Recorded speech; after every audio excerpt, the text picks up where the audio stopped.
दिवसाच्या बनविलेल्या तरटासारखा काळा झाला व सगळा चंद्र रक्तासारखा झाला. अंजिराचे झाड मोठ्या वाऱ्याने हलले, म्हणजे त्याची कच्ची फळे जशी खाली पडतात तसे आकाशातील तारे पृथ्वीवर पडले. एखादे पुस्तक गुंडाळावे तसे आकाश गुंडाळले जाऊन निघून गेले आणि सर्व डोंगर व बेटे आपापल्या ठिकाणावरून ढळली. Praise the Lord. हे आपण पाहिलं होतं.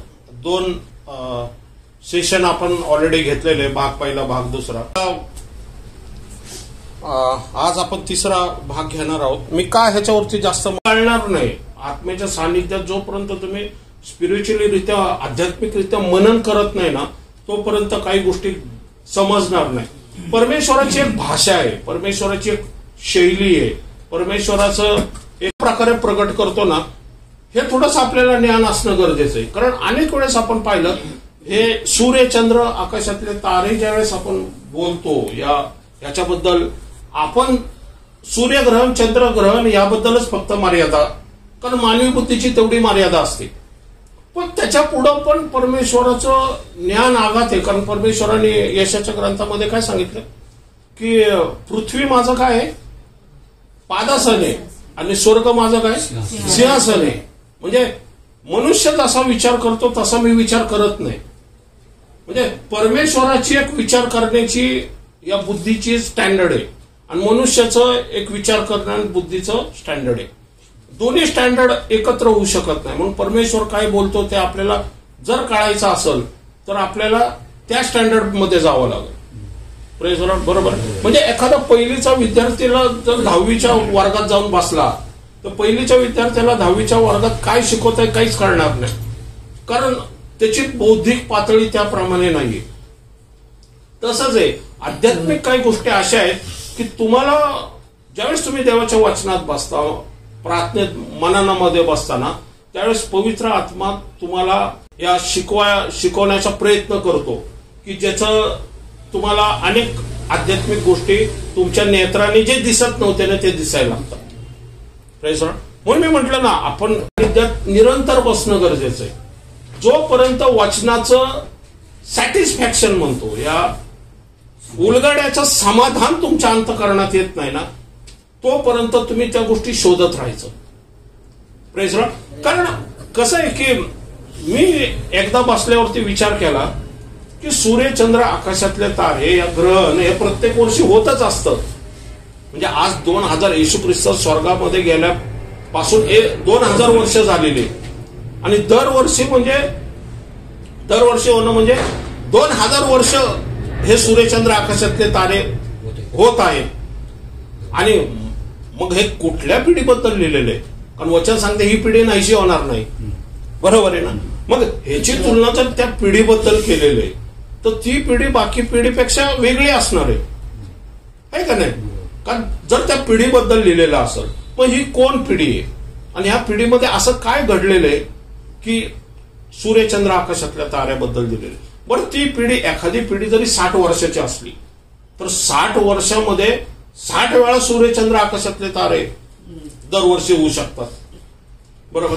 मग म्हणजे सांगायचं कसं की परमेश्वराची भाषा शैली जोपर्यंत आपल्याला समजत नाही, कळत नाही ना, तोपर्यंत वाचनातल्या रहस्यमय गोष्टी आपल्याला कळून येणार नाही. आपण मागच्या वेळेस पाहिलं होतं बाबेलचं उदाहरण, यशायाचा 13वा अध्यायामध्ये पाहिलं. आता डिटेल आपण जात नाही की परमेश्वराने सांगितलं होतं बाबेल तीव्र क्रोध यांनी दुःखकर झालेला असा परमेश्वराचा दिवस येत आहे. तो देश उजाड करून सोडील, त्यातील पातक्यांचा संहार करील. आकाशातील तारे व नक्षत्रे आपला प्रकाश देणार नाही. सूर्य उदय पावतात काळा ठिकार पडेल, चंद्र आपला प्रकाश देणार नाही. Praise the Lord. बरोबर. हे ऑलरेडी आपण पाहिलेलं. हे बाबेलचा राजा ज्यावेळेस इस्रायल राष्ट्रावरती हल्ला करायला येईल, तो दिवस कसा असणार आहे? रोष आणि क्रोध, याचा तीव्र क्रोध म्हटलेलं आहे. आणि तो काय करणार आहे? वचन सांगते तो पातकांचा संहार करायला येणार आहे. कुठले काय पातक केलेले? तर इस्रायल राष्ट्राने जे काही पातक केले मागच्या वेळेस आपण पाहिलं होतं त्याबद्दल. ओके. आता आपण प्रगटीकरणाच्या 14व्या वचनाचं जे आहे ना ते यशाया 34 मध्ये पाहणार आहे. यशाया 34वा अध्याय 1 ते 2 ही वचनं. ऐकाव्याला जवळ या, लोकांनो कान द्या, पृथ्वी व तीवरील सर्व काही, जग व त्यात उपजलेले सर्व काही ऐकून. कारण परमेश्वराचा कोप सर्व राष्ट्रांवर होत आहे, त्याचा संताप त्याच्या सर्व सैन्यावर होत आहे. त्याने त्याचा सर्वस्वी नाश केला आहे, त्याने त्याचा वध करावयास लाविले आहे. हा, आता अहो राष्ट्रांनो ऐकावयास जवळ या. कोणाला म्हटलेलं आहे? सगळ्या पृथ्वीच्या राष्ट्रांना. आता पृथ्वीचे राष्ट्र ऐकवायस का परमेश्वराच्या जवळ येऊ शकतात का? ही भाषाशैली आहे. हे आध्यात्मिक जगामध्ये परमेश्वर यशया हा दृष्टांत रूपी गोष्टी दाखवतो. ओके, म्हणजे सांगतोय पृथ्वी व तीवर सर्व काही, जग व त्यात उपजलेले सर्व काही ऐकवत. कसं शक्य आहे? होऊ शकतं का? पण यशया म्हणतोय काय म्हटलेले? पृथ्वीवरती परत वाचा. अहो राष्ट्रांनो ऐकावयाला जवळ या, लोकांनो कान द्या, पृथ्वी व तीवरील सर्व. लोकांनो काय करा? कान द्या. कशाला कान द्या? देवाच्या वचनाला कान द्या.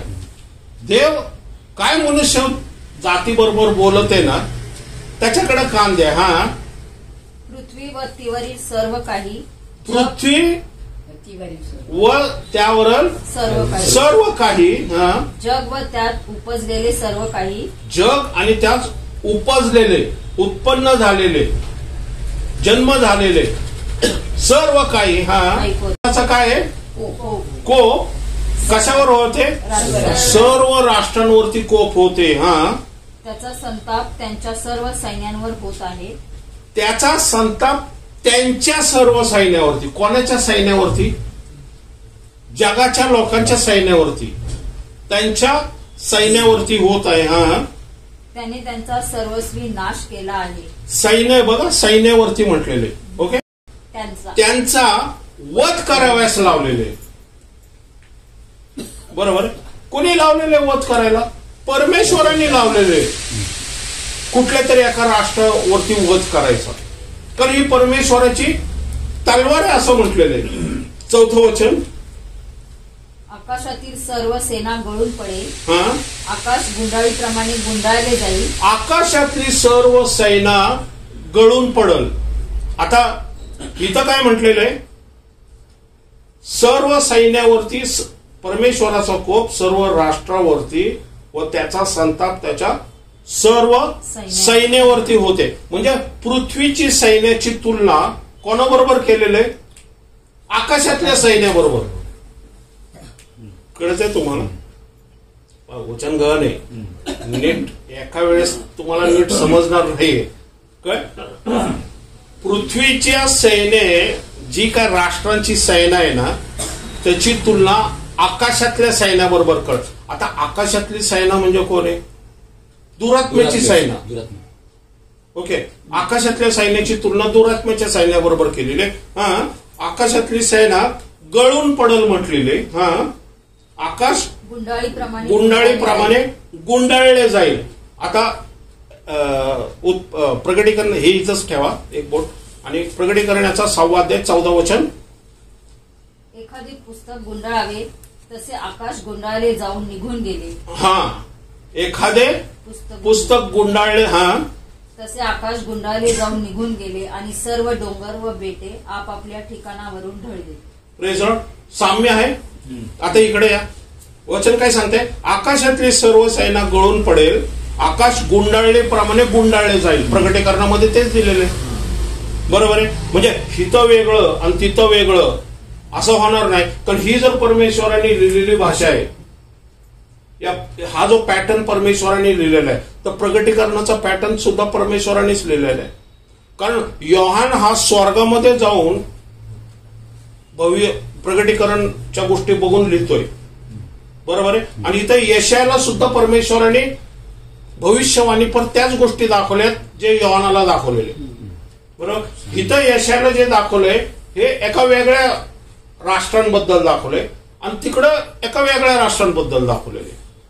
बरोबर. कारण यशाचा काळ आजपासून जवळजवळ 2500 वर्षाच्या आधीचा काळ आहे, आणि आत्ताचा आपला काळ 2500 वर्षानंतरचा काळ आहे. त्यामुळे आत्ताची राष्ट्र, तेव्हाची राष्ट्र वेगळे आणि आत्ताचे राष्ट्र वेगळे. Praise Lord. बरोबर आहे. आपण पुढं 4 आणि 5 पण. कारण माझ्या तलवारी. एक मिनिट. द्राक्षवेलीचे द्राक्षवेलीचे पान सुकून पडते, अंजिराचा सुकलेला पाला गळतो, त्याप्रमाणे ती सेना समोर गळून पडेल. Praise Lord. द्राक्षवेलीचा पान सुकून पडते, अंजिराचा सुकलेला पाला गळतो. द्राक्षवेलीचं पान कसं सुकून पडतं? झाडावरून पडतं ना, ज्यावेळेस पान ते झडलं या सुकलं जातं, तसंच अंजिराचा पाला पण सुकतो आणि काय होतो? पडतो. तसंच वचन काय सांगतंय? त्याप्रमाणे ती सेना गळून पडल. म्हणजे कुठली सेना? जसं आकाशातले तारे पडतात तसे पृथ्वीवरची सेना सुद्धा गळून पडत. कळते त्याला? पुढं 5. कारण माझ्या तलवारीस आकाशात उन्माद चढला आहे. माझ्या तलवारीस, आता परमेश्वराची तलवार आहे. हा परमेश्वराचं लिहिण्याचा पॅटर्न आहे. परमेश्वराची तलवार काय झालेली? आकाशात उन्माद चढलेले. म्हणजे परमेश्वर कुठं लढाई करतोय? आकाशामधले दुरात्म्याच्या शक्तीविरुद्ध लढाई करतोय तो. बरोबर. जे राजे पृथ्वीवरती दुरात्म्याच्या शक्तीच्या अधीन होऊन इस्रायल राष्ट्रावरती अटॅक करतात, या परमेश्वराच्या सेनेवरती, सेवकांवरती हल्ला करतात ना, त्याच्या विरुद्ध परमेश्वर काय करणार? उभा राहिलेला आहे आता. बरोबर. आणि तो उद्देशून सांगतोय त्यांना की परमेश्वराची तलवार काय करते? आकाशात आता लढाई करण्यासाठी परमेश्वराची तलवार सज्ज झालेली. उन्मत चढलाय. पहा, शासन करण्यासाठी आदोमावर, ज्या लोकांचा सर्वस्वी नाश करण्याचे मी योजिले आहे. शासन करण्यासाठी कोणावरती? आदोमावर. ज्या लोकांचा सर्वस्वी करण्याचा नाश मी काय केलेले? योजले. त्याच्यावरती उतरल. म्हणजे आकाशातली सेनाची तुलना कोणाबरोबर केलेली आहे? पृथ्वीच्या आदोमाबरोबर. आता आदोम राष्ट्र कोण आहे माहितीये तुम्हाला? आदोम राष्ट्र कोण आहे? एसाव जो होता, एसाव मधून आदोम राष्ट्राची स्थापना झाली. माहिती आहे ना? एसाव कोणाचा भाऊ होता? याकोबाचा भाऊ. आणि मग एसावनी जे, म्हणजे जे आता आपण म्हणतो जॉर्डन साइडची जी जागा आहे, त्या ठिकाणी एसाव राहत होता. अदोमचा अर्थ लालसर असं, अडोम असं म्हटलेलं आहे. म्हणजे लालसर जागा. या तर त्या पट्ट्यातली सगळी भूमी कशी आहे? लालसर आहे. या रक्ताचं संबोधन पण लालसर केलं जातं. दुसरे की एसाव हा नेहमी याकोबा विरुद्ध उभा राहत होता. बरोबर. आणि आदोमच्या खालचा जो पट्टा आहे, ज्याला आता जॉर्डन म्हणतात, ते पेट्रा सिटी ज्याला म्हणतात, ते या जॉर्डन मध्ये त्यांचं अस्तित्व आहे. आणि आदोम नेहमी इस्रायल विरुद्ध कार्य करायचे. या इस्रायलला अडखळण करणारी हा वंशज होता. पण मोशे पण एकदा ज्यावेळेस या आदोम मधून जायचा प्रयत्न करत होता तेव्हा त्यांनी जाऊ दिलं नाही. आणि मग बायबलमध्ये सांगितलं, आणि मग त्याला वेडा मारून जावं लागला असं वचन सांगतंय. हे आदोम वंशज आहे. आता ह्याच्या विरुद्ध परमेश्वर काय म्हणतो? मी तुझा झाडा घेणार आहे. सगळं जे मागचं जे काढणार आहे ना, मी तुझा झाडा घेणार आहे. म्हणजे आकाशातली सेना गळून पडू शकते का? नाही. पण परमेश्वर म्हणतो मी गळून पाडल. म्हणजे आदोम एवढं बलाढ्य आहे, आदोम एवढं स्ट्रॉंग आहे की त्याच्या विरुद्ध कोणी उभं राहणं अशक्य आहे. पण परमेश्वर म्हणतो माझी तलवार चालणार आहे आणि मी तुझा न्याय करणार आहे. अशा प्रकारचा तो पॅटर्न आहे. म्हणून म्हटलेले आकाशातली सेना गळून, म्हणजे त्याची तुलना कसं केलेली? आकाशातल्या सेनाबरोबर, की मनुष्य आकाशातली सेना कशी काय खाली पाडेल? नाही, परमेश्वराची तलवारच पाडू शकते. म्हणजे पृथ्वीवरचा आदोमाची वंशज कसं मारू शकतो? परमेश्वराची सामर्थ्य जर एखाद्या राजाच्या पाठीमागं असेल तर तोच मारू शकतो. कळतंय? हे पॅटर्न कसं दिलेलं आहे. तसंच अंजिराचं झाड जसं सुकतं, या द्राक्षवेलाची पानं जशी सुकतात, तसं काय म्हणतो तो? तुमची सेना काय होईल? गळून पडेल त्याप्रमाणे. बरोबर. तसंच आहे प्रकटीकरण याचा 13वं वचन 6:13. अंजिराचे झाड मोठ्या वाऱ्याने हल्ले म्हणजे त्याची कच्ची फळे जशी खाली पडतात. हा, आता कळतंय. इथं अंजिराचं पान दिलेलं आहे आणि तिथं काय दिलेलं आहे? अंजिराचं झाड दिलेलं आहे.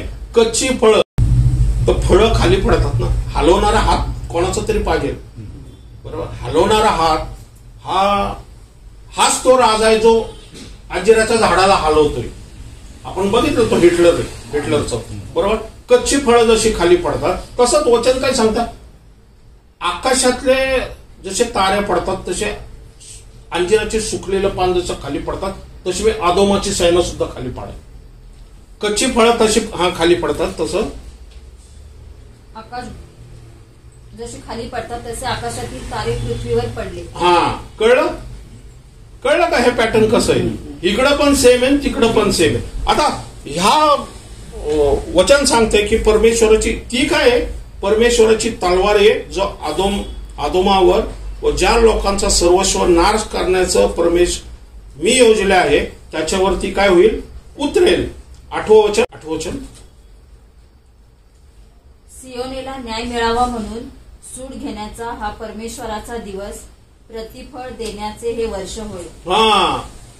का होणार आहे आदोमावरती अटॅक? कारण सियोनाला न्याय द्यायचा देवाला. हे जरा बरोबर. कारण ह्या आदोमाने परमेश्वराच्या लोकांविरुद्ध कार्य केलेले. मनुष्य विसरून जाईल, परमेश्वर नाही विसरून जाणार. हे जरा पहा कसं झालेलं आहे. आपण आत्ताच पाहिलं की ज्यावेळेस ते तलवाराच्या धारेने पडतील, लूकमध्ये वाचलं, एडी इसवी सन 70 मध्ये मंदिर उद्ध्वस्त झालं आणि इस्रायल राष्ट्राचं अस्तित्व संपलं. मग 1948 साली परत इस्रायल राष्ट्राचा पुनर्जन्म झाला. पण त्याच्या आधी काय झालं? त्याच्या आधी वर्ल्ड वॉर 1 झालं, वर्ल्ड वॉर 2 झालं. पण हे इतिहासाबद्दल रिलेटेड आहे. म्हणून काय आहे, जे परमेश्वरचं वचन जे आहे ना, हे सामान्यतः कशा प्रकारे जगामध्ये कार्य करत आहे ना, हे सुद्धा आम्हाला जनरल नॉलेज सुद्धा असणं गरजेचं आहे. 1914 ते 1917 मध्ये वर्ल्ड वॉर 1 झालं. ज्या वर्ल्ड वॉर 1 मध्ये आपण पाहतो संपूर्ण जगातली राष्ट्र जे आहे असे एकमेकांविरुद्ध कार्य करायला लागले. कळते? मग त्याच्यामध्ये जर्मन आणि ऑटोमन एम्पायर जे होतं हे एका साईडला, आणि फ्रान्स, इंग्लंड आणि रशिया हे दुसऱ्या साईडला, आणि मग यांचं पहिलं युद्ध सुरू झालं. मग त्याच्यामध्ये इटली जो राष्ट्र आहे, हा इटली राष्ट्र हा मदत करत नव्हता, पण त्याला पण पुढे जाऊन काय करावं लागलं? इटली राष्ट्रामध्ये मोठ्या प्रमाणात काय म्हणतात त्याला, बंड व्हायला लागलं. कारण इटलीचा जो राजा होता मुसोलिनी, तो काय करत होता? अन्याय करत होता रोम लोकांवरती. त्यावेळेस त्याने काय केलं? जो पोप होता तो मुसोलिनीला जास्त विरोध करत होता. मग मुसोलिनीने पोपला खुश करण्यासाठी काय केलं? 1929 मध्ये जे व्हॅटिकन सिटी आहे, ह्या व्हॅटिकन सिटीला नवीन राष्ट्र म्हणून केली. की व्हॅटिकन जी सिटी आहे, व्हॅटिकन जे शहर आहे ना, हे ह्याचा पंतप्रधान म्हणजे पोप. आणि मग 1929 पासून व्हॅटिकन सिटीला राष्ट्र म्हणून अख्ख्या जगामध्ये मान्यता मिळाली. म्हणून त्याचा पंतप्रधान सारखं कोण काम करतं?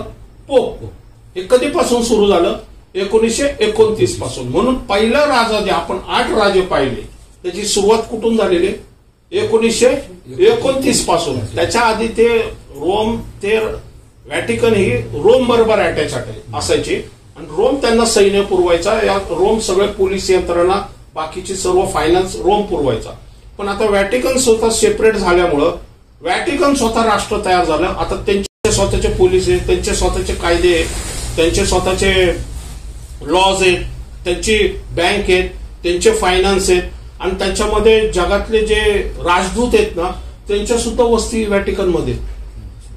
म्हणजे जसं आता भारत कसा आहे ते तशाप्रमाणे ते राष्ट्र स्वतंत्र आहे. सर्वात छोटं राष्ट्र आहे, पण ते स्वतंत्र राष्ट्र आहे. त्याचा प्रमुख कोण आहे? पोप. बरोबर. कळतंय तुम्हाला? म्हणजे हे पहिलं महायुद्धानंतर 1929 मध्ये ही गोष्ट अस्तित्वात आली. मग 1938 मध्ये हिटलरचा उदय झाला. आणि हिटलरने काय प्रोपागंडा केला की ह्या ज्यूज लोकांमुळं, ह्या ज्यूज लोकांनी ह्या संपूर्ण युरोप देशाचा काय केलेलं आहे, वर्चस्व ठेवलेलं आहे आणि हे ज्यूज लोक जे आहेत ना हे आपल्याला गुलाम म्हणून करण्याची त्यांची योजना आहे. आणि त्यांनी ज्यूज विरुद्ध भडकवलं संपूर्ण समाजाला, कारण त्यांना त्याला काहीतरी कारणच पाहिजे होतं. कसं असतं माहिती का, एखादी इलेक्शन जर लढायची असेल ना, इलेक्शनला कारण लागतं आणि त्या कारणावरती ते विजय होतात. कारण ठोस दाखवावं लागतं तुम्हाला आणि त्याच्यावरती ते सत्ता काबीज करतात.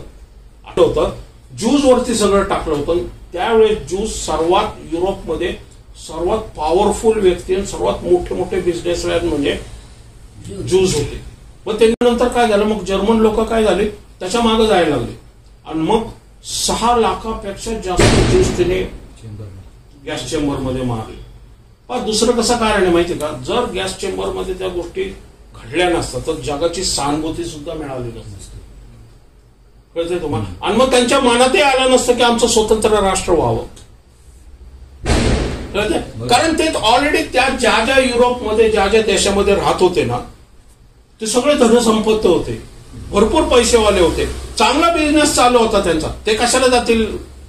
बरं इस्रायल हे त्यावेळेस मरुभूमी, वाळवंट, काही तिथं सुविधा नाही, पाणी नाही, काय म्हणजे भयंकर इस्रायल राष्ट्र होतं. त्या म्हणजे ते ऍक्च्युली ते पॅलेस्टाईनच्या अंडर होतं, अरब आणि पॅलेस्टाईनच्या अंडर होतं ते. त्यामुळं हे पैशावाले लोक तिथं कशाला जातील. पण ज्यावेळेस त्यांचं सगळंच हिटलरने काढून घेतलं आणि सगळे जगातले लोक त्यांच्या विरुद्ध उभे राहिले ना, त्यांना सगळी संपत्ती त्यांची गेली. आता काहीच नव्हतं त्यांच्याकडं. म्हणजे अक्षरशः ते ज्याला म्हणतो ना संपूर्ण कंगाल झाले ते. आणि मग त्यांच्या मनात आलं की आपण आपलं स्वतःचं राष्ट्र. आणि त्यावेळेस ब्रिटिश इस्रायलमध्ये होते. ब्रिटिशांनी काय केलं, त्यांना वेलकम केलं. आणि मग त्यांनी काय केलं, म्हणजे अमेरिकेमध्ये ज्यूज होते त्या अमेरिकेचे ज्यूजने काय केलं, या लोकांना पैसे पाठवले की तुम्ही जाऊन तिथं जमिनी विकत घ्या. आणि मग त्यांनी जमिनी विकत घ्यायला लागले फटाफटा आणि मग तिथं शेती बिती सुरू करायला लागले. आणि मग 1948 मध्ये जगातून जे विखरलेले लोक, परमेश्वरांनी जसं म्हटलं शुष्क आस्तीचं खोरं, ती भविष्यवाणी त्यावेळेस पूर्ण झाली. आणि मग युनो मध्ये त्यांना 3 वर्षांनी मान्यता मिळाली की इस्रायल राष्ट्राला स्वतंत्र द्यायचं. म्हणजे ही घटना कधी घडलेली, 6व्या शिक्क्याचं 1948च्या नंतर. कळतंय. मग त्यावेळेस जगाची परिस्थिती काय होती. हिटलरनी म्हणा या पहिल्या महायुद्धामुळं, दुसऱ्या महायुद्धामुळं महागाई एवढी वाढलेली, त्याच्यामध्ये मरी वाढल्या, दुष्काळ वाढला. युद्ध जगाचं लोक मरण पावले, त्याच्यात अनेक बिझनेस गेले, इमारती गेल्या, रस्ते गेले, काय माणसाच्या सगळं शेती सुविधा सगळं नष्ट झालं, नोकरी धंदे गेले. त्यावेळेस एकच नोकरी असायची की आर्मीमध्ये. आणि आर्मीला पाठिंबा देण्यासाठी, मॅन्युफॅक्चर करण्यासाठी टँकर, अॅम्युनेशन, बंदुका, त्यांचे कपडे, ड्रेस, हेच फक्त बिझनेस चालू होता त्यावेळेस.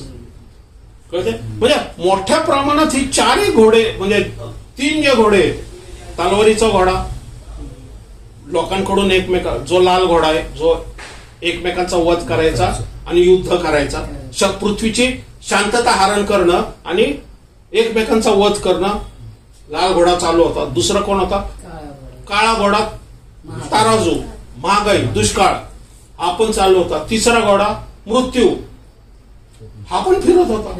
एवढे लोक चेष्टा आहेत का.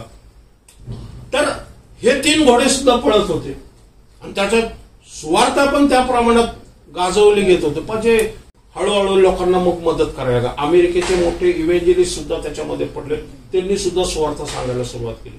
म्हणजे हे जी घटना, ह्याचं जे आहे ना, हे जसं आदोमाबद्दल सांगितलेलं आहे त्याच्यामध्ये. ओके, आपण जाऊया रेव्होल्युशन याचा 6वा अध्याय 15 वचन. पृथ्वीवरील राजे व मोठे अधिकारी, सरदार, श्रीमंत व बलवान लोक, सर्व दास व सर्व स्वतंत्र माणसे गुहात व डोंगरातील खडकातून लपले. आणि ते डोंगरास व खडकास म्हणाले, आम्हावर पडून राजासनावर जो बसलेला आहे त्याच्या दृष्टी पुढून व कोकऱ्याच्या क्रोधापासून आम्हास लपवा. कारण त्याच्या क्रोधाचा मोठा दिवस आला आहे आणि कोणाच्याने टिकाव धरवेल. ओके, कळतंय आता यशायाचा दुसरा अध्याय 12 ते 16 ही वचनं आपण पाहूया. उन्मत्त व चढेल अशा सर्वांसाठी सेनाधीश परमेश्वराने दिवस नेमिला आहे. त्या दिवशी ते नीच होतील. हा जो हिटलर होता ह्याने अख्खं युरोप तर काबीज केलं. त्याने रशियावरती अटॅक केला, त्याने ब्रिटनवरती अटॅक केला. हिटलरचा उन्माद होता, त्याने अख्खं जगच जिंकायला निघाला. त्याने अख्खं युरोप जिंकलं. फ्रान्सला जिंकलं, त्याने खालचं स्वीडनला जिंकलं, बल्गेरियाला जिंकलं, स्वित्झर्लंडला जिंकलं, तुमच्या बेल्जियमला जिंकलं, वरचे नेदरलँड, सगळ्या पट्टा त्यांनी ऑस्ट्रिया, स्वीडन, पोलंडच्या ठिकाणी तर त्यांनी सगळं हे ज्यूज लोकांचं कॅम्पच बांधलं त्यांनी हे करायला, मारण्यासाठी, गॅस चेंबर करण्यासाठी. पोलंडमध्ये अजून पण ती जागा म्हणजे बघतात लोक. सांगायचं उद्देश की संपूर्ण जगच पदाक्रांत करत चालला होता तो, आणि त्याचा उन्माद वाढत होता. कारण तो पण एक सैतानी हस्तक आहे. जसा आदोम हा इस्रायल विरुद्ध उभा राहिला होता आणि परमेश्वराने त्याचा न्याय करण्यासाठी ज्या गोष्टी सांगितलेल्या आहेत, तसंच हिटलरच्या जे वेळेस सुद्धा अनेक बलाढ्य राष्ट्र होते. इंग्लंड म्हणा, या फ्रान्स म्हणा, या ज्याला म्हणतो रशिया म्हणा, या बाकीच्या आत्ता देशाची नाव घेतलंय ना, हे सगळे लोक काय करत होते, म्हणजे ह्यामध्ये राहणारे सगळे ज्यूज लोक म्हणा, बाकीचे लोक ना ऐश्वर्या आणि आरामात राहत होते. त्यांना कल्पना नव्हती की असा जगाचा हातोडा येणार आहे आणि सगळंच उद्ध्वस्त होणार. भयंकर अशी परिस्थिती जगामध्ये त्या एका व्यक्तीच्या विचार, म्हणजे एका व्यक्तीच्या द्वारे सैतानाने कार्य केल्यामुळे झालेले. बरोबर, वचन सांगते की जे पुढं वाचा 13 वचन. लबानोनचे मोठे व उंच गेलेले सर्व गंधसरू. लबोनाचे मोठे. लबोन म्हणजे कोण माहितीये का? आता हे एशियाबद्दल आपण डिस्कशन करत आहे, हिटलर बद्दल नाहीये, पण त्याचं साधर्म्य त्याच्या बरोबर आहे. लबोन म्हणजे कोण माहिती का? लेबनन. लेबनन मध्ये काय असायचं त्या काळी की मोठे व उंच गेलेले सर्व गंधसरू. कशासाठी लेबनन फेमस होतं? गंधसरूसाठी. बरोबर, ते उन्मांत झाले होते की आमच्याकडे हे फेमस आहे आणि जग विकत घेते, आमच्याशिवाय हे विकत घेणारे कोणीच नाही. तसे जगातल्या सर्व राष्ट्रांमध्ये काही ना काही गोष्ट अशी होती ना की त्यांच्यामध्ये गर्व, अहंकार आला होता, आणि मग त्यांच्या विरुद्ध परमेश्वरांनी काय केलं, एक हातोडा आणून ठेवला. Praise Lord. कळते. आणि मग वचन सांगते पुढं गंधसरू. लबानोनचे मोठे व उंच गेलेले सर्व गंधसरू, बाशानातील सर्व अल्लोनाची झाडे. बाशान हा कोणाबद्दल बोललेले? बाशान म्हणजे सिरिया. सिरियामध्ये काय फेमस होतं? नाही, अलोनाची. अलोन म्हणजे काय माहिती का? अलोनचं अर्थ आहे ओकची जी लाकडं आहेत ना, ओक माहितीये ना, उंच असे असतात, ते मजबूत असतात ते. म्हणजे हे त्यावेळेस इस्रायल राष्ट्रां आजूबाजूला ना ह्या गोष्टी बांधकामासाठी खूप फेमस होत्या. बाशान म्हणजे सिरिया. तार्शिशची सर्व गलबते व तार्शिश गलबत बनवायची, म्हणजे जहाज उत्पन्न करायची फॅक्टरी होती तार्शिशला. तार्शिश म्हणजे कोण? स्पेन. कशाला गर्व, अहंकार करायचं? जहाज बनवण्यासाठी. सर्व गलबते व सर्व मनोरे. बरोबर आहे. स्पेन म्हणा, या जसे फ्रान्समध्ये ते आयफेल टॉवर होता, ते बुरुज होते, म्हणजे अनेक देशामध्ये अनेक स्वतःचे नाही का. इंग्लंड तर अख्खी जगावरती राज्य करत होतं, पण हिटलरच्या ह्याच्यानंतर संपूर्ण जग त्यांनी सोडून दिलं. भारत पण स्वतंत्र झालं, कारण त्यांना टिकवता आलं नाही ते राष्ट्र पुढे जाऊन. कारण इंग्लंडची पण मोठ्या प्रमाणात हानी झाली, फ्रान्सची हानी झाली, तुमचे रशियाची हानी झाली. हिटलर त्याचा वॉश आउटच झाला. कारण काय केलं परमेश्वराने? काय केलं? जे ज्यूज विरुद्ध उभे राहिलेले सगळे, या ज्यूजच्या विरुद्ध उभे राहिलेले जे नेशन आहेत, हिटलरनं तर सापच केलं, पण या राष्ट्रांना सुद्धा काय केलं, अद्दल घडवलं की तुम्ही त्याची गर्वन फुशारकी मारता की आमच्याकडे हे आहे ते आहे, पण तुमच्यावरती ज्यावेळेस असा व्यक्ती येईल तो सर्वच उद्ध्वस्त करून टाकल, मग तुम्हाला काय करावं लागेल, गुडघ्यावरती जावं लागेल. कारण वचन 13 वचन काय, गर्विष्ठ, 12 वचन, गर्विष्ठ, उन्मान व चढेल अशा सर्वांसाठी परमेश्वराने दिवस नेमला आहे, त्या दिवशी ते नीच होतील असं वचन सांगते. मनोरे यासाठी दिवस नेमिला आहे, त्या दिवशी लोकांचा उन्मत्तपणा भंग पावे. उन्मत्तपणा भंग होईल कधी, ज्यावेळेस परमेश्वराचा न्यायाचा दिवस येईल. हा, मनुष्याचा गर्व उतरेल आणि परमेश्वरच काय तो उच्चस्थानी विराजेल. मूर्ती तर अगदी नाही तशा होती, मूर्त्या तर नाहीशाच होशील. परमेश्वर पृथ्वीस भयकंपित करण्यास उठेल, तेव्हा त्याच्या भयप्रद दृष्टीपुढून व त्याच्या ऐश्वर्याच्या प्रतापापुढून लोक खडकातल्या गुहात व भूमीच्या विवरात शिरतील. आणि 21 वचन, परमेश्वर पृथ्वीस भयकंपित करण्यास उठेल, तेव्हा त्याच्या भयप्रद दृष्टीपुढून व त्याच्या ऐश्वर्याच्या प्रतापापुढून ते खडकातल्या गुहात व दगडातल्या कपारीत शिरतील. Praise the lord. प्रकटीकरणामध्ये काय आहे?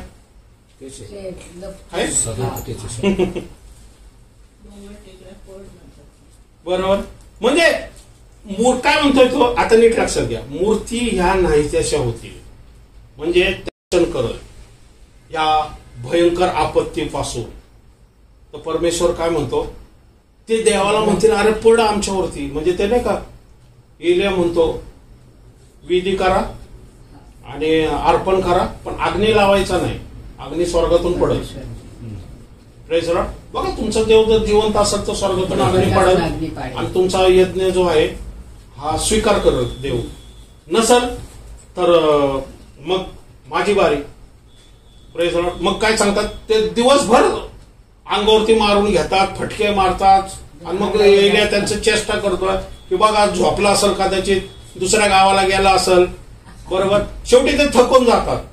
मग एलिया काय करतो, आपली वेदी ते अर्पण ठेवतो, वेदी बांधतो, अर्पण ठेवतो आणि मग अर्पण ठेवल्यावर तो म्हणतो याच्यावर पाणी टाका, कारण पाणीने पेटायला थोडस उशीर होईल. त्यावेळेस वचन सांगते परमेश्वराचा जो अग्नी आला त्याने अर्पणच नाही तर दगड सुद्धा, मातीन दगड सुद्धा भस्म करून टाकले. Praise the Lord. काय दाखवते परमेश्वर, साठी वचनामध्ये जेवढं आपण डीप जाऊ त्यावेळेस ह्या गोष्टीचा अर्थ कळेल. आपण प्रत्येक गोष्टी घेतलेले की अंजिराच्या झाडाबद्दल आदमावर आपण बघितलेले, सूर्यचंद्र आकाशातल्या ताऱ्यांचं आपण बाबेलच्या बद्दल बघितलेले. आता आपण काय आता बघितलेले आपण की आमच्यावरती पडा, 15व्या वचनाबद्दल आपण बघत असताना आपण काय बोलत, आमच्यावरती पडा. हा, काही चांगल्या जमिनीत पडले, मग त्याचे कोठे 100 पट, कोठे 60 पट, तर कोठे 30 पट असे पीक आले. ज्याला कान आहे तो ऐकू. Praise the Lord. आता हे मी वरचं घेत नाही डिटेलमध्ये, आपल्याला माहितीये वाटेवर पडलेले, खडकात पडलेले आणि काटेरी झाडाला येशू ख्रिस्त काय सांगतोय, दृष्टांत देतो. हे आपण अनेक वेळेस झाले. पण वचन काय सांगतंय की सुपीक पीक कोण देतं, पीक जास्त कोण देतं, सुपीक जमीन देते. मग ती सुपीक जमीन म्हणजे जो असा देवाचा सेवक, जो असा देवाचा भक्त ज्याच्या ज्ञानाद्वारे या ज्याच्या सानिध्यात राहिले तुमची आध्यात्मिक उन्नती होती आणि तुमच्यामध्ये असलेल्या स्वभावामध्ये बदल, परिवर्तन घडतं, ती म्हणजे सुपीक जमीन. मग तो काय म्हणतो, या सुपीक जमिनीमध्ये पेरल्यानंतर कोणी 30 पट, कोणी 60 पट, कोणी 100 पट पीक देतो. बरोबर. म्हणजे त्याच्यात पॅटर्न आहे. म्हणजे ऐकणाऱ्या प्रत्येक, ज्याला कान आहे तो ऐको. एखादा कान ऐकतो त्याला एवढं समजत नाही पण तरी 30 देतो. एखाद्याला कान आहे, ऐकतो थोडस जरा, 60 पट देतो. पण एक परफेक्ट ऐकतो आणि 100 पट देतो. म्हणजे विश्वासणाऱ्या मध्ये पण कॅटेगरी आहे. काही 30 पट आहे, काही 60 पट, काही 100 पट आहे आणि काही 0 पट आहे, काही मायनस आहे. कळते. हा, त्याच्याबरोबर दाखल्यांनी का बोलतात. हा, आता नीट लक्षात घ्या. आपण आता हे सगळे दाखल्यासारखं मी सांगतो. म्हणजे जे भाषा आहे, या जे पॅटर्न आहे ते कशा प्रकारे परमेश्वर सांगतोय. मग येशू पण तसंच बोलत होता, बरोबर. मग शिष्य म्हटले आपण काय करता, दाखल्याने का बोलता. हा, त्याने त्यास उत्तर दिले, स्वर्गाच्या राज्याची रहस्य जाणण्याचे दान तुम्हाला दिलेले आहे, परंतु त्यांना दिलेले नाही. स्वर्गाच्या राज्य आणि देवाचं राज्य. स्वर्गाच्या राज्याचं काय आहे, जाण्याचं असेल तर काय पाहिजे, दान पाहिजे. दान जे पवित्र आत्म्याकडून मिळतं. हा उलगडा कुठलाही व्यक्ती करू शकत नाही. जर देवाकडून दान असेल तोच व्यक्ती हे उलगडा करू शकतो. म्हणून तुम्ही ज्यावेळेस देवाच्या वचनातून प्रार्थनेत बसता त्यावेळेस प्रत्येक गोष्टीचा जर उलगडा करायचा असेल तुम्हाला, अशातले तारे हे रहस्य आहे. डोंगरांना आम्हावर पडा, कारण परमेश्वराचा क्रोधाचा, कोकऱ्याचा आणि परमेश्वराच्या क्रोधाचा मोठा दिवस आलेला आहे, बरोबर. म्हणजे ही भाषा शैली काय, तर हे रहस्य आहे. आणि हे रहस्य समजण्यासाठी तुम्हाला काय लागतं, दानाची गरज आहे.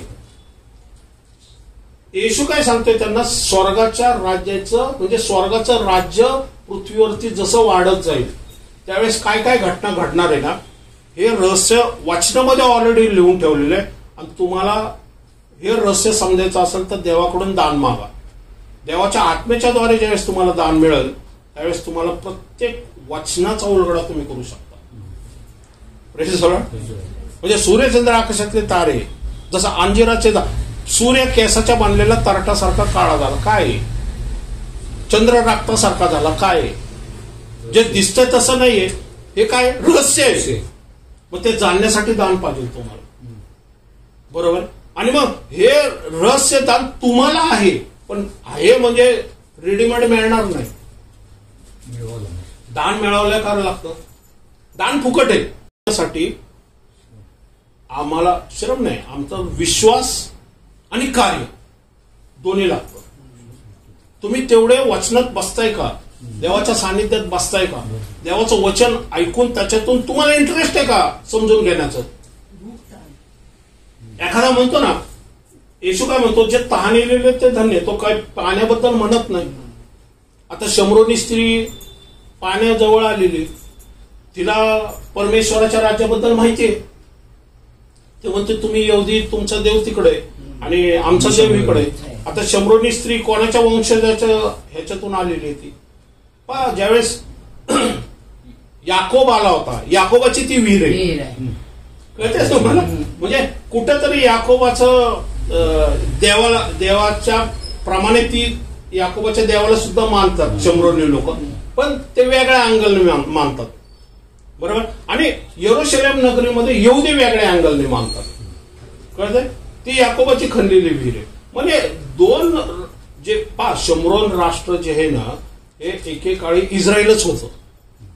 कारण इस्रायलचे दोन भाग झाले, एक यरूशलेम नगरी आणि एक इस्रायल, बरोबर. ज्यावेळेस शलोमोन राजा मरण पावला त्याच्यामुळे दोन राजे, रहाबाम आणि याराबाम, हे दोन वेगवेगळे राष्ट्र निर्माण झालेले, बरोबर. मग आता ती काय म्हणते की हे तुमचं देव, तुमचं मंदिर तिकडे आणि आमचं मंदिर हित आहे.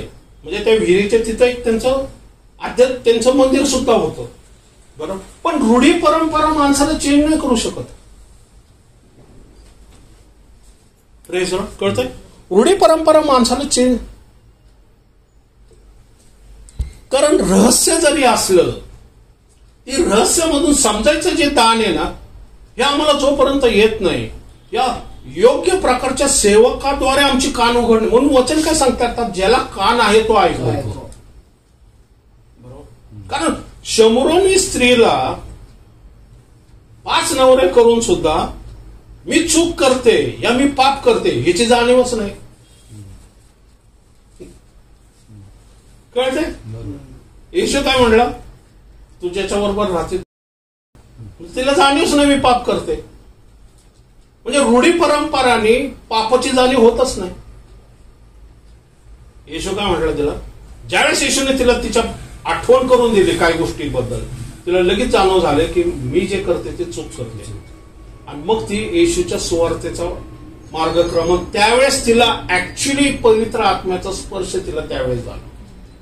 रूढी परंपरेने आत्म्याचा स्पर्श होत नाही, तर रूढी परंपरेने आपण केलेल्या कृत्याचा पश्चातापच जे व्हायचा ना तो होत नाही. का माहिती का? कारण रूढी परंपरा ह्या केवळ शरीराने करायच्या असतात, आत्मेने नाही.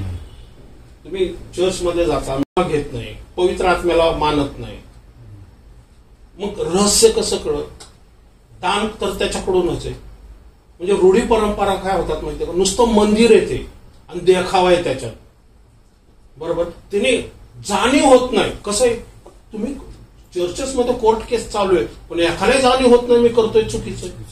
जाईल व ज्याला भरपूर होईल, परंतु ज्या कोणाजवळ नाही त्याचे जे असेल ते देखील त्याच्यापासून काढून घेतले. हा, ज्याच्याकडे आहे, कोणाजवळ आहे, तर त्याला काय होईल? दिलं जाईल. का दिलं जाईल? हा, तिने अपेक्षा केलेली, त्याला तहान लागलेली, त्याला भूक लागलेली, त्याला परमेश्वराच्या गोष्टी समजून घेण्यासाठी तो रात्रंदिवस परमेश्वराचं मनन करतोय, वचनाचं समजून घेतोय. त्यातून काय ऍक्च्युली त्याच्यात काय रहस्य लपलेले. देवा मला दान दे. ज्यावेळेस पवित्र आत्मा बघतो तुमची तहान भूक ना, त्यावेळेस पवित्र आत्मा तुम्हाला दान देतो, त्याला मिळेल. पण ज्याच्याकडे नाही त्याला काय होते? जे आहे ते पण काढलं जाईल. का? नाही, हा, त्याचा विश्वास नाही आणि त्याला इंटरेस्ट पण नाही. मला संडेला जायचं नाही कारण माझा काका मामा येतोय, चर्चला जायचंय म्हणून मी जातोय. रूढी परंपरा आहे, बरोबर. का? कारण हडपसरला जाण्याचा मार्ग तोच आहे. पास्टरच आला नाही तर सर्टिफिकेट कुठून मिळणार? बरं, लग्न करायला पण मार्ग तोच आहे, बरोबर. कळतंय? हा, पुढं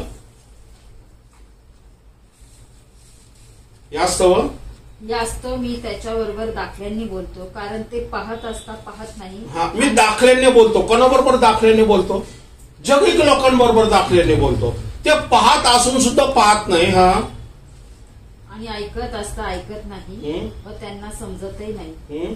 यशाचा संदेश त्यांच्याविषयी पूर्ण होत आहे तो असा की तुम्ही ऐकाल तर खरे, परंतु तुम्हाला समजणारच नाही, व पाहाल तर खरे, परंतु तुम्हाला दिसणारच नाही. Praise the lord. यशा तेच म्हटलेलं आहे, तुम्ही ऐकाल तर खरं, आकाशातले तारे गळतील हे तर, पण तुम्हाला समजणार नाही. सूर्यचंद्र काळे होतील पण तुम्हाला समजणार नाही. किती गहन आहे. Praise the Lord. ही भाषा शैली नीट समजून. हा, पुढं. परंतु तुम्हाला दिसणार नाही, कारण या लोकांचे अंतःकरण जड झाले आहे. ते कानांनी मंद ऐकतात आणि त्यांनी आपले डोळे मिटून घेतले आहे. हा, हे स्पिरिच्युअली डोळे मिटलेले आणि स्पिरिच्युअली कान बंद झालेले. कारण ते वाचनात बसत नाही, वचन समजून घेण्यात त्यांना इंटरेस्ट नाही. त्यांना काय खायचं, काय प्यायचं, काय पांघरायचं, लग्न करून घ्यायचं, लग्न करून द्यायचं, फक्त एवढंच माहिती. आज ही अधोगती अनेक रूढी ट्रेडिशनल चर्चमध्ये चाललेले, त्यामुळं ते कानाने बंद झालेले. यशाने स्पष्टपणे सांगितलेले. हे ज्यूज लोकांबद्दल बोलतोय, जे कोनशिला ज्याच्यामधून आलेले ते राष्ट्र आहे. यासाठी की त्यांनी डोळ्यांनी पाहू नये, कानांनी ऐकू नये, डोळ्यांनी पाहू नये, अंतःकरणाने समजू नये व वळू नये, आणि मी त्यांना बरे करू नये. मी त्यांना बरे करू नये. म्हणजे हिलिंग कुठून येतं? जे कानाने ऐकतात. पुढचं वचन काय सांगतंय? संपूया आपण. पण धन्य तुमचे डोळे, कारण ते पाहत आहे, आणि तुमचे कान, कारण ते ऐकत आहे. Praise the Lord. Praise the Lord. धन्य तुमचे डोळे आणि तुमचे कान. धन्य तुमचे डोळे जे काय करत आहे? पाहते. Praise the Lord. आज आपण काहीतरी पाहतोय वाचनाद्वारे. आज आपण कानाने काहीतरी ऐकतोय. जे रहस्यमय गोष्ट आपण पाहतोय, कानाने ऐकतोय. वचन काय सांगतात? धन्य ते रहस्य जगाला दाखल्याने मी सांगतो, पण तुम्हाला सांगायची का गरज नाही माहिती का? तर तुम्हाला देवाने दान दिलेले. Praise the Lord. म्हणून तुम्ही धन्य आहात. Praise the Lord. आणि कसं आहे की आपण तेच म्हणतो की एका शेतामध्ये मोती होता आणि त्यांनी काय केलं? लपवून ठेवला आणि ते संपूर्ण सगळं सर्वस्व विकून काय केलं? त्यांनी ते शेत विकत घेतलं. मोती म्हणजे काय? देवाचं वचन, बरोबर. वचन म्हणजे ज्याला म्हणतो ना आपण तारण, ज्याच्यामधून तारण, त्यांनी सगळं विकलं आणि तारण आपल्याकडे घेतलं. कारण जगाची संपत्ती नश्वरी आहे, पण तारण हे सार्वकालिक आहे. जीवन आहे. धन्यवाद. Praise the Lord. आणि त्या मोतीचा जो स्वीकार करतो, कारण वचन दुसरं वचन सांगते की मोती डुकरं पुढे टाकू नकोस, कारण त्याच्यात त्याची व्हॅल्यू नाहीये. तुम्ही लोकांना सांगता अरे तारण आहे, मी कानाने सांगतोय, डोळ्याने बघतो, तुम्ही बघू नये, कानाने ऐकून मी तुम्हाला हील करू नये. हिलिंग आहे जगामध्ये, आज हिलिंग आहे, दापोडीमध्ये हिलिंग आहे, सगळं देवाच्या सेवकांकडे हिलिंग आहे. आज इथं पण आपल्याकडे पण हिलिंग आहे. जिथं देवाचं वचन आहे तिथं हिलिंग आहे. पण हिलिंग का मिळत नाही सगळ्यांना? कारण ते कानाने मंद झालेले आहेत, डोळ्याने ते पाहत नाही, आणि मी त्यांना बरं करू शकत नाही असं परमेश्वर म्हणतो.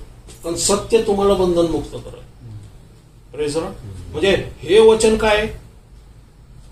हे सूर्यचंद्र आकाशातले तारे, हे इस्रायल राष्ट्र 1948 मध्ये सांगले ही पिढी नाहीशी होणार नाही. म्हणजे इस्रायल राष्ट्र ज्यावेळेस अस्तित्वात येईल, जन्म घेईल, तर ह्या पिढीमध्येच दिलेलं आहे की त्याच दुसरं वचन आपण मत्तेमध्ये बघितलं, की लूकमध्ये मागच्या वेळेस बघितलं की त्यावेळेस येशूचं दुसरं आगमन होणार. म्हणजे हे वचन कशाबद्दल रिलेटेड आहे? येशूच्या दुसऱ्या आगमनाबद्दल. Praise the Lord. कारण ते म्हटले की डोंगरांना आमच्यावरती पडा, कारण मोठा पहिल्या दुसऱ्या वॉरमध्ये धुमाकूळ झाला होता आणि त्यांना वाटलं आमचा देव आम्हाला वाचवल.